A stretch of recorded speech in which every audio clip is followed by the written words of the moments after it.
వ్యసన రహిత సమాజం కోసం పాటుపడుతున్న మిత్రులందరికీ నమస్కారం. నేను doctor why Jayarama Reddy, tobacco controller and homeo de-addiction therapist. So మనకు తెలుసండి, మన చుట్టూ, మన ఇంట్లో కానీ, మన బంధువర్గంలో కానీ, మన ఫ్రెండ్స్ సర్కిల్లో కానీ ఆల్కహాల్, స్మోకింగ్, గుట్కా, ఖైని, గంజాయి, ఈ తర్వాత మత్తు పదార్థాలన్నీ ఉపయోగించి వాటి ద్వారా రకరకాల జబ్బులు వచ్చి చనిపోతున్నారు. మనం చూస్తూనే ఉన్నాం. మన తాత ముత్తాతలను చూసి, మన నాన్నగారి నుంచి కూడా మనం గమనిస్తే ఇదే నిజాలు తెలుస్తున్నాయి. మరి ఎందుకండి ఇదే చెడు వ్యసనము ఆరోగ్యానికి హానికరం అని తెలుసు? సైన్స్ డెవలప్ కాకముందు వదిలేద్దాం, సైన్స్ డెవలప్ అయింది, దీని నుంచి చనిపోతామని తెలిసినా కూడా ఎందుకు వదిలిపెట్టడం లేదు అంటే, వ్యసనము ఏదైనా సరే, ఈ మత్తు పదార్థాలు ఏదైనా సరే వ్యసనము.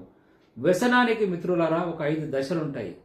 మీ ఇంట్లో మీ హస్బెండ్ కానీ, మీ పిల్లలు కానీ వ్యసనాలకు అలవాటు పడి ఉంటే ఏ దశలో ఉన్నాడో గుర్తించండి.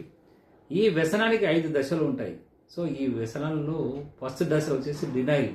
డినైల్ అంటే మీరు అన్నారనుకోండి, తాగుతున్నాం అంటే, లేదు నేను ఆల్కహాల్ అలవాటు లేదు, సిగరెట్ అలవాటు లేదు. డినైల్ అంటే ఒప్పుకోకపోవడం, నేను బానిసని ఒప్పుకోకపోవడం, నాకు ఏ అలవాటు లేదు అని చూపించాడు. Denial stage first. సెకండ్ వచ్చేసి యాంగర్. మీరెవరైనా క్వశ్చన్ వేసారనుకోండి, తాగుతున్నావా, సిగరెట్ అవుతా, మందు అవుతున్నట్టే, సీరియస్ కావడం, ఏది నువ్వు చెప్పేది, నాకు అసలు అలవాటు లేదని సీరియస్ కావడం యాంగర్ స్టేజ్ అనమాట. అంటే చిట్టపట. 3 డిప్రెషన్. డిప్రెషన్ అంటే మీరు ఏదైనా అడిగారనుకో, అవునండి అలవాటు ఉంది, వదిలేస్తాను, ఇప్పుడు వదిలేను, జనవరి 1 నుంచి వదిలేస్తా, లేదా బర్త్డే నుంచి వదిలేస్తా, లేదా పండుగ నుంచి వదిలేస్తా, ఇలా పోస్ట్పోన్ చేసుకుంటూ పోవడం depression stage. So 4th is bargaining. Bargaining అంటే ఒక 10 రోజులు వదిలేశారు. ఈ డిప్రెషన్ స్టేజ్ తర్వాత ఒక 10 రోజులు వదిలేస్తారు, లేదా 15 రోజులు వదిలేస్తారు, లేదా 2 రోజులు వదిలేశాడు అనుకోండి. వదిలేసినాక మళ్ళీ ఒక్కో పెగ్గు తాగుతా, ఒక్క రోజు తాగుతా అంటారు. ఎందుకంటే మళ్ళీ రిక్వెస్ట్ అనమాట. మళ్ళీ బార్గెనింగ్ అంటే మళ్ళీ బెగ్గింగే. ఈ ఒక్కరోజు తాగుతా, ఈ ఒక్కరోజు తాగి వదిలేస్తా. ఇంట్లో వాళ్ళు ఏమనుకుంటారు, సరే ఈ ఒక్కరోజు తాగి వదిలేస్తారు కదా అని ఓకే అంటారు. ఆ విధంగా మళ్ళీ కంటిన్యూ అయిపోతుంది addiction. So 5th is acceptancy.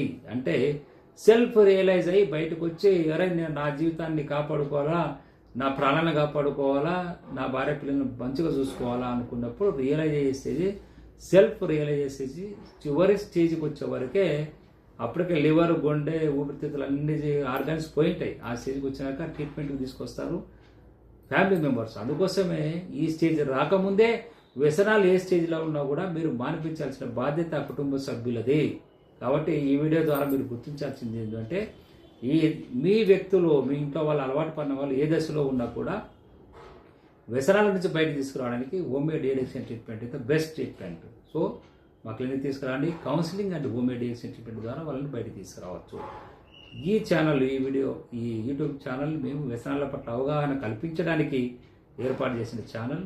మీరు లైక్ చేయండి, సబ్స్క్రైబ్ చేయండి, షేర్ చేయండి. Thank you very much for watching this video.